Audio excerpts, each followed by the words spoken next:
తాకట్లో ఉన్న మీ బంగారాన్ని విడిపించి ఆ రోజు ఆన్లైన్ రేటుకి కొంటాం. Sharma gold company. నమస్కారం, సుమన్ టీవీకి స్వాగతం. నేను మానస. ఈ రోజు మనతో పాటు ఉన్నారు ప్రముఖ ఆధ్యాత్మికవేత్త, జ్యోతిష్య మరియు వాస్తు నిపుణులు బ్రహ్మశ్రీ డాక్టర్ గుండపుడి శివ సుధీర్ శర్మ గారు. వారితో మాట్లాడతాం.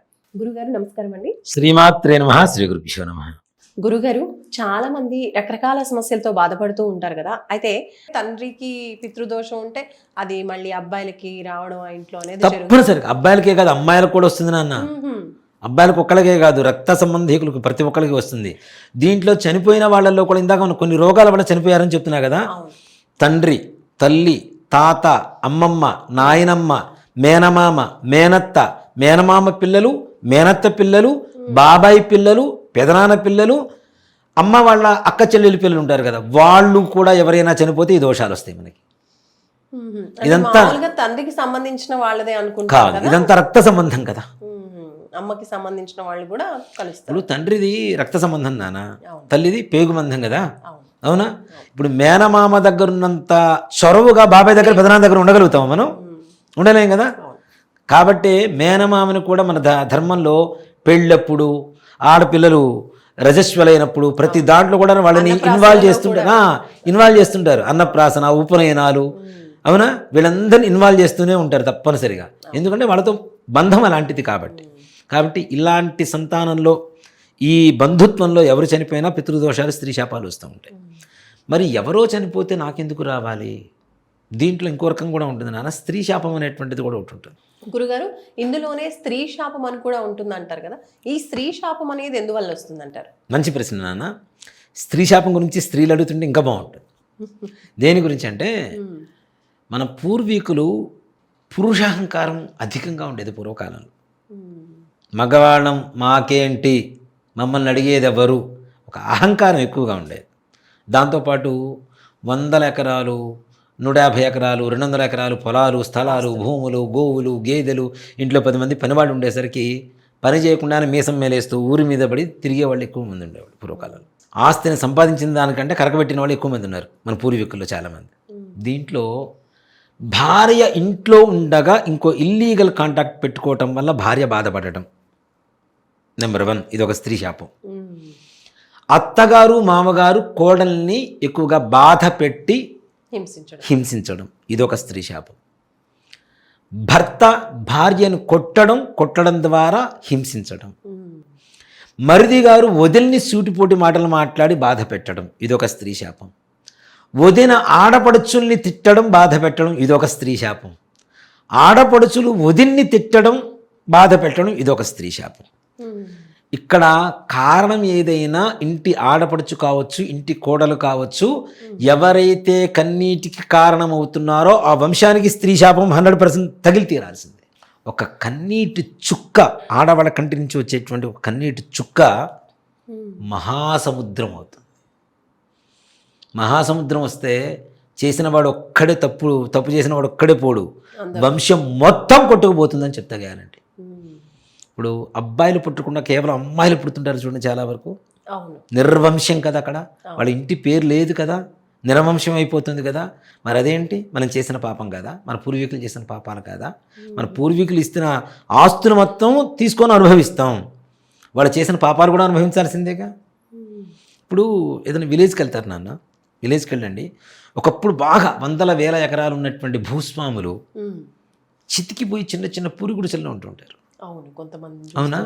వాళ్ళని ఎవరన్నా ఊళ్ళో పెద్దవాళ్ళని అడిగితే ఎందుకు ఇలా అయిపోయారు అని అడిగితే, ఆడదాన్ని ఉసురు పోసుకున్నారు అందుకనే నాశనం అయిపోయారు. ఒక్క మాటలో జ్యోతిష్ శాస్త్రం అక్కర్లా, సంఖ్యాశాస్త్రం అక్కర్లా, ఏం అక్కర్లా, ఒక్క మాటలో వాళ్ళ కుటుంబ జీవితం మొత్తం చెప్తారు, చరిత్ర మొత్తం చెప్పేస్తారు. అవునా? మరి ఆడవాళ్ళ కన్నీటి బాధ అనేది ఎంత ఘోష కలుగుదేస్తుందో చూడండి. పూర్వకాలంలో ఎక్కువగా అత్తమామలు కోడల్ని బాధ పెట్టేవాళ్ళు, విపరీతంగా బాధ పెట్టేవాడు. పాపం సూర్యకాంతం గారు ఎక్కడ చనిపోయి ఉన్నారు ఏమో కానీ ఆవిడ పేరు చెప్పి మరి హింసించేవాడు చాలామంది ఉండేవాళ్ళు. ఆవిడ చాలా మంచి ఆవిడ, నిజానికి ఆవిడ చాలా మంచిది. చాలా ఆవిడ ఇంట్లో ఆవకాయ పచ్చళ్ళు అన్నీ తీసుకొని వచ్చి ఆ షూటింగ్ ప్లేస్లో మొత్తం అందరికి పంచుతూ పెట్టి ఆవిడ సంతృప్తి పడేదిట. ఆవిడ క్యారెక్టర్స్ అలాంటివి చేసింది. ఆవిడ్ని ఇదిగా తీసుకొని, ఉదాహరణగా తీసుకొని బాధ పెట్టినటువంటి అత్తలు చాలామంది ఉన్నారు. కిరోసిన్ పోసి తగలబెట్టిన అత్తమామలు లేరా కోడళ్ళని? ఉరిపోసి చంపేసిన అత్తమామలు లేరా, భర్తలు లేరా, చంపే గొడ్డలతో నరికిన మొగుళ్ళు లేరా? మరి ఇవన్నీ ఊరికి ఎందుకు పోతాయి? అవునా? భవిష్యత్ తరాలకి గ్యారంటీ దెబ్బ తగులుతుందా లేదా? మనం సంపాదించిన డబ్బులు మాత్రం దాచిపెట్టి పిల్లలకి ఇస్తాను, నా పాపం నాతోనే పోవాలి అంటే పోదు. మన దగ్గర నుంచి మన పిల్లలకి, పిల్లల దగ్గర నుంచి పిల్లలకి, పిల్లల దగ్గర నుంచి పిల్లలకి ఒక్కసారి పితృదోషం కానీ స్త్రీ శాపం కానీ మొదలైందంటే 14 తరాల పాటు వస్తుంది అనేది శాస్త్రం. 14 జనరేషన్స్, 1 కాదు 2 కాదు, 14 తరాలు. మరి దీనికి పరిహారం అంటూ ఇప్పుడు ఈ తరంలో వాళ్ళు చేసుకున్నారు అనుకోండి, మిగతా తరాలకి ఆగిపోవడం అనేది జరుగుతుందా? మంచి ప్రశ్న. ఇంతవరకు ఎవరు అడగలేదు ఈ ప్రశ్న నన్ను. ఇప్పుడు నేనున్నానన్న, మా నాన్నగారు, మా తాతగారు, ముత్తాతల దగ్గర నుంచి నాకు పితృదోషం వచ్చింది. నేను పూజ చేయించుకొచ్చుకున్నాను. మొత్తం నా దోషాలు మొత్తం పోయినాయి. ఇప్పటి నుంచి మళ్ళీ ఆడవాళ్ళని కొడతాను, తిడతానంటే మళ్ళీ ప్రారంభమే, మళ్ళీ మొదటికి వచ్చి అంతే కదా. నిన్న తిన్న కంచం కడుక్కున్నాం కదా అని చెప్పేసి మళ్ళీ రేపు పొద్దున్న తిన్న తర్వాత కడగను అంటే కష్టమే కదా. ఇది కూడా అంతే, దాంట్లో అనుమానమే లేదు. ఏదైతే అంటే ఈ పూజలు కూడా పరమార్థం ఏంటంటే ఇలాంటి తప్పులు చెయ్యకండి రా అని చెప్పడం పరమార్థం. పూజ చేసుకొని నువ్వు దోష నివారణ చేసేసుకొని హ్యాపీగా ఉంటానని కాదు. ఇలాంటి దోషాలు ఎన్నో తరాల క్రితం నుంచి వస్తున్నటువంటి మన పూర్వీకులు చేసినటువంటి తప్పుల వల్ల ఇన్ని రకాల శాపాలు వస్తున్నాయి, ఇన్ని కష్టాలు పడుతున్నాం. మనం ఈ కష్టాలు మనం పడుతున్నాం, మన పిల్లలు పడకుండా ఉండాలంటే మనం ఏం చేయాలి? మనం జాగ్రత్తగా ఉండాలి, ఆడవాళ్ళని గౌరవించాలి, ఇంట్లో తల్లిదండ్రులను గౌరవించాలి. దీంట్లో నాన్న తద్దినాలు పెట్టడం మానేశారు. చనిపోయిన వాళ్ళకి తద్దినాలు పెట్టడం లేదు చాలామంది పిల్లలు, అవునా? ఇంకా దరిద్రమైనటువంటివి ఏంటంటే కొడుకులు కూతుళ్ళు అమెరికాలో ఉంటారు, ఎక్కడో తల్లో తండ్రి చనిపోతే వస్తారు, కొడుకు వస్తాడు, కర్మ 2 రోజులు అయిపోయేట్టు చూడండి. అయిపోవడానికి ఇది ఏమన్నా ఇంట్లో మైసూర్ పాకా లేకపోతే ఇంట్లో అన్నమా? గంటలు పొయ్యి మీద పెట్టగానే ఉడకడానికి 2 రోజులు కర్మ అయిపోయి వీడు వెళ్ళిపోవాలి, వాడికి ఉద్యోగం పోతుంది అని. నీకు జన్మనిచ్చారు, ఇంత జీవితాన్ని ఇచ్చారు, ఒక 12 రోజుల పాటు నువ్వు శ్రద్ధగా శ్రార్థం చేయలేకపోతే నువ్వు పుట్టడం దేనికి వాళ్ళ కడుపున? వృధా కదా కదా. అలాగే బ్రతికుండగా తల్లిదండ్రులని వృద్ధాశ్రమాల్లో పడేస్తుంటారు చూడండి, ఇలాంటి దరిద్రులకి గ్యారంటీ వస్తుంది. నువ్వు పడేస్తున్నావు తీసుకెళ్ళి తల్లిదండ్రుల్ని, నీ కొడుకులు రేపటి రోజున నిన్ను పడేయడం కాదు, నువ్వు రోడ్డు మీద పడి చచ్చిపోతున్నా కూడా చూడరు.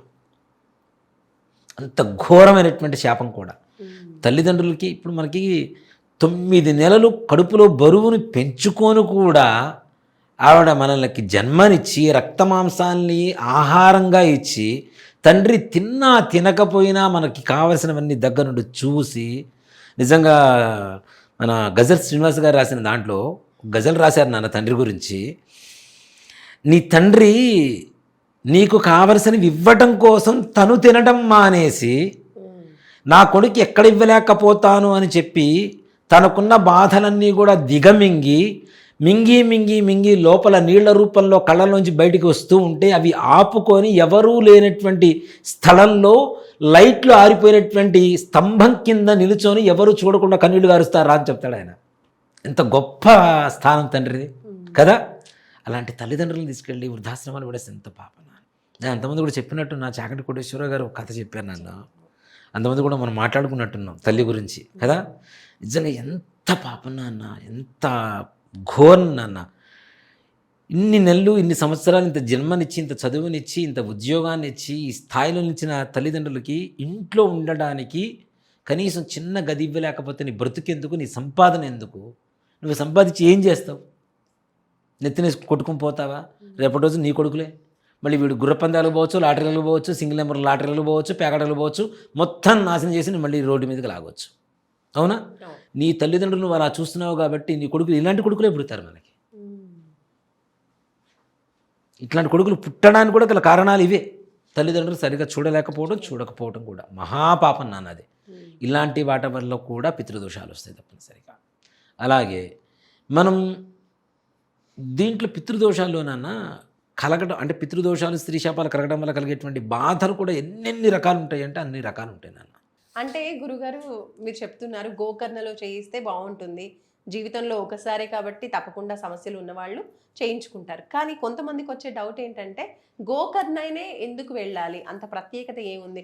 గోకర్ణంలో అక్కడ ఆత్మలింగం ఉంది కాబట్టి ఇందా నుంచి మనం ఏం చెప్పుకుంటున్నాం, ఆత్మఘోష వల్ల వచ్చేవి ఈ పితృదోషాలని చెబుతున్నాం కదా. అవును. ఆత్మలింగం ఉన్న చోట చేస్తేనే ఆత్మఘోష నివారణ కలుగుతుంది కాబట్టి గోకర్ణంలో మాత్రమే చేయమని చెబుతున్నాం. అందులో అక్కడ ఉండేటువంటి మహాబలేశ్వరుడు అంటాం స్వామివారిని. అక్కడ ఈశ్వరుని ఆత్మలింగాన్ని మహాబలేశ్వరుడు అని చెప్పి పిలుస్తుంటాం.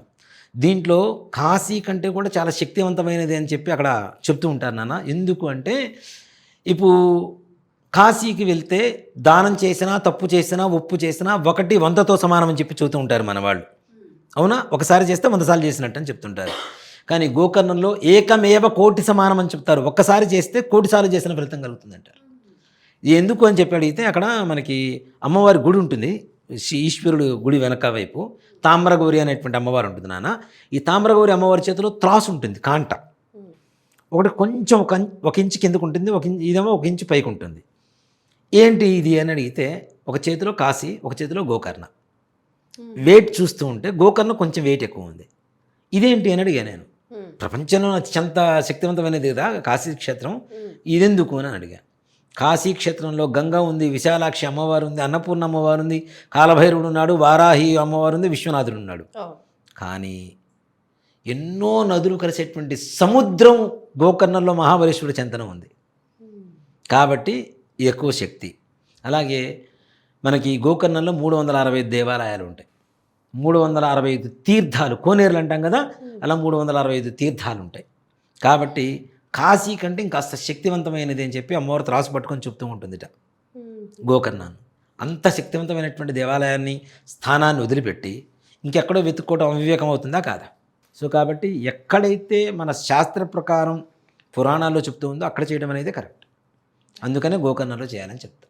చూస్తున్నారు కదండి, ఒక కుటుంబంలో కావచ్చు, ఒక వ్యక్తిలో కావచ్చు, ఏవైనా సమస్యలతో బాధపడుతున్నారంటే ముఖ్యంగా పితృదోషం ఉన్నట్టు, లేదంటే పితృశాపం, లేదంటే స్త్రీ శాపం, అలాగే దేవత శాపం ఉన్నట్టయితే ఇలాంటి సమస్యలు ఎదురవుతాయి అని గురుగారు తెలియజేస్తూ ఉన్నారు. అయితే ఈ సమస్యలు ఉన్నాయా, ఈ శాపాలు నిజంగా ఉన్నాయా అంటే కూడా ఏ విధంగా చూసుకోవచ్చు అనేది కూడా గురుగారు మనకి ఎగ్జాంపుల్తో సహా తెలియజేశారు. ఇటువంటి సమస్యలతో బాధపడుతున్న వాళ్ళకి చక్కని పరిహారం, ఒకే ఒక్క పరిహారం జీవితంలో ఒక్కసారి చేసుకుంటే సరిపోతుంది అన్నట్టుగా మనకు తెలియజేస్తున్నారు. అదే గోకర్ణ. ఈ క్షేత్రంలో చాలా పవిత్రంగా ఈ సమస్యలకి పరిహారాలు అనేవి తెలియజేస్తూ ఉన్నారు. కాబట్టి ఈ సమస్యలకి మీరు కూడా పరిహారం చేయించుకోవాలి, గోకర్ణకి వెళ్ళాలి అనుకుంటే కనుక స్క్రీన్ పైన కనిపించే నంబర్స్కి మీరు కాల్ చేసి గోకర్ణ టూర్కి సంబంధించిన వివరాలు తెలుసుకోవచ్చు, అలాగే బుక్ చేసుకోవచ్చు కూడా. ఇటువంటి మరెన్నో ఆధ్యాత్మిక విషయాలతో మళ్ళీ మనం కలుసుకుందాం సుమన్ టీవీలో. నమస్తే. శ్రీమాత్రే నమః. శ్రీ గురుభ్యో నమః.